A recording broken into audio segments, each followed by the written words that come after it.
सारे राज बताए नहीं जाते। एक बात बता दूं कारी साहब किबला, गौर कर रहे हैं ना? हाँ, जलाल कम हुआ? कुछ नहीं हुआ है। कुछ लोगों के बात करने का अंदाज ही ऐसा होता है, लगता है झगड़ा कर रहे हैं। ऐसे लोगों से मैं बड़ा परेशान रहता हूँ, डर लगा रहता है। अभी रास्ते में आ रहा था तो बिल्कुल यही आपका पता नहीं कौन सी जगह थी, हम समझे कि शायद टोपी उपी लगे लोग खड़े थे बाहर को, मैं समझा शायद किसी का जनाजा हो गया होगा। तो गाड़ी आहिस्ता से निकली तो देखा जनाजा नहीं था, हाथों में डंडे लेके झगड़ा हो रहा था। ये हमारे मुसलमानों का हाल हो गया, समझ गए? टोपी लगा लगा के झगड़ा कर रहा। ये हाल पता नहीं कौन सा काम था, अल्लाह रहम फरमाए। सरकार ताजुश्शरिया नव्वरल्लाहु मरकदहू की जात देखिएगा, मेरे पीर की जात क्या है। हदीस पाक है, अजीज जरा गौर से सुनना, इस वक्त फॉलो किसको करना है? सरकार ताजुश्शरिया की जात। तेरे गुलामों का नक्शे कदम है राह खुदा, वो क्या बहक सके जो ये सुराग लेके चले। समझ गए आप? मेरे पास एक सुराग था, मैं आसानी से पहुंच गया, वरना न जाने कहां से कहां चला जाता है। यार अगर कोई बदकार सुराग देता है, पता देता है, एड्रेस देता है, प्लेन का सफर करने वाला अच्छी तरह जानता है, ऊपर कोई रोड नहीं बना है, ऊपर कोई ऐसी चीज नहीं है जिसके जरिए से आदमी पहचान सके किधर जाना है। लेकिन एक फ्लाइट दुबई से उठता है, 3.25 घंटे के अंदर दिल्ली आ जाता है। एक फ्लाइट दुबई से उठता है, उठने के बाद में 2 घंटे में आपके मक्का शरीफ, मदीना शरीफ चला जाता है। आप कहेंगे क्या मामला है, कोई रोड तो बना नहीं है। मैंने कहा एक सुराग लेकर के गया था वो, अगर सुराग मिल जाता है तो इंसान फजाओं के अंदर भी अपना पता मालूम कर लिया करता है।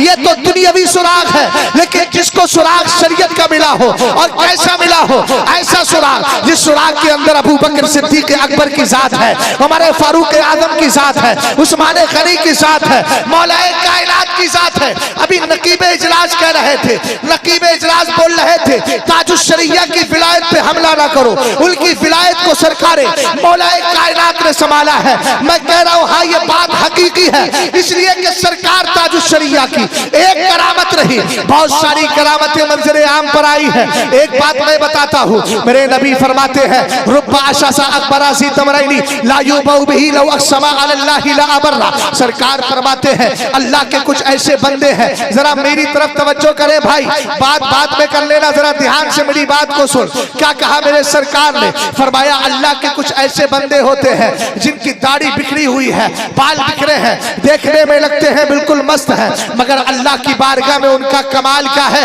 अगर रब की बारगाह में कसम याद कर लेते हैं, अल्लाह उनकी कसमों को रद्द नहीं करता, पूरा फरमा दिया गया।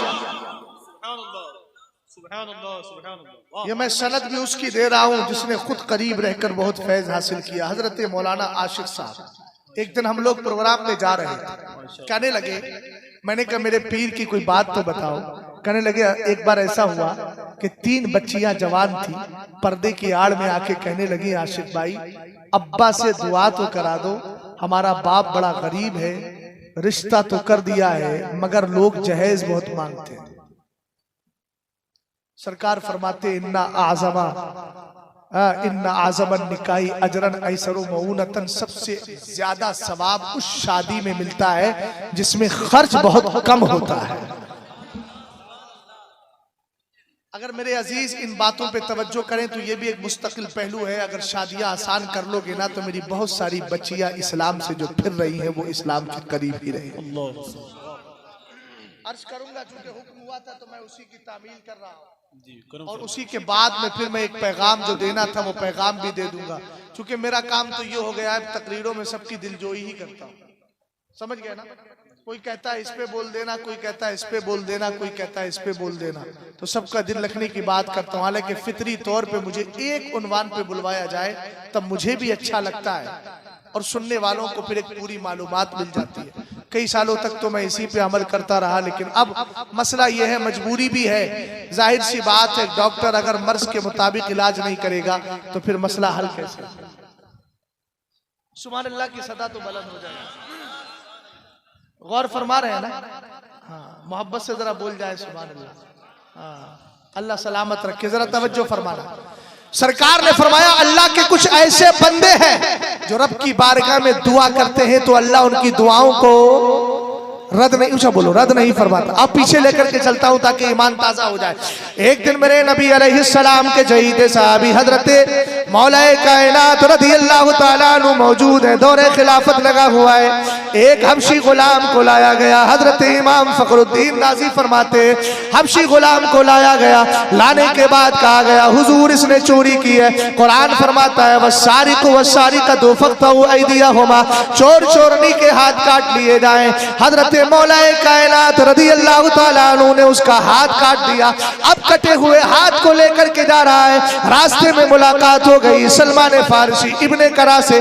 दो बुजुर्ग जा रहे थे, मुलाकात हो गई, पूछ लिया ये बता मल